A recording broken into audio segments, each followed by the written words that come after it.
In today's video, I am going to teach you how to get started with Excel.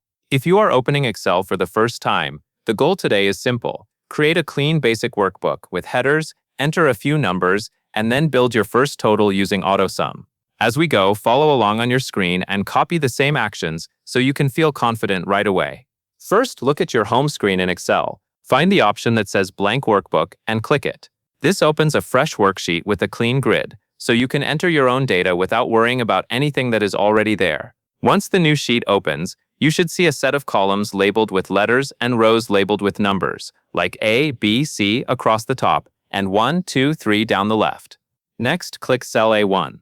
Cell A1 is the top left cell where the header row typically begins. After you click it, type your first dataset header text name. This is the label for what your column represents, such as sales or quantity, depending on what you are tracking.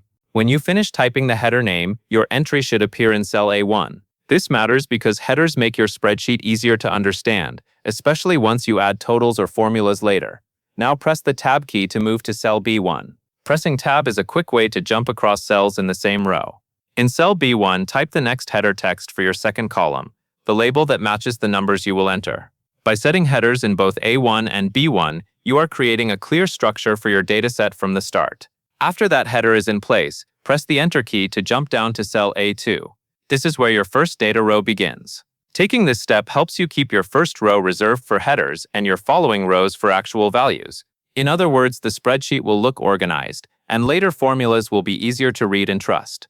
Next, enter numbers into column B, starting from row 2 down to row 4. To do this, click cell B2 and type your first number, then move to B3, type the next number and continue down to B4. Make sure you are entering values in column B only for rows 2 through 4, because your total calculation will use these exact cells. If your numbers are correct, you will see them stacked neatly in the B2 to B4 range, directly under the header in B1. Once you have those numbers entered, take a moment to look just below them. You are about to create a sum for that column. Click cell B5. This is the row right below your data entries. It is a common layout pattern to leave an extra row for totals, so your results do not mix with your raw data. Now build your first formula total using AutoSum. Press the Alt key and the equals key together. This keyboard shortcut tells Excel to automatically add up the relevant cells above the one you selected. You should see Excel create a formula in cell B5, and it will highlight or indicate the cells it is summing. If the highlighted range looks like it includes B2 through B4, that is exactly what you want. After you see the formula, press the Enter key to calculate your very first formula total sum. When you press Enter, Excel calculates the result and displays it in cell B5. This step confirms that your AutoSum worked correctly and that your numbers are being added as intended.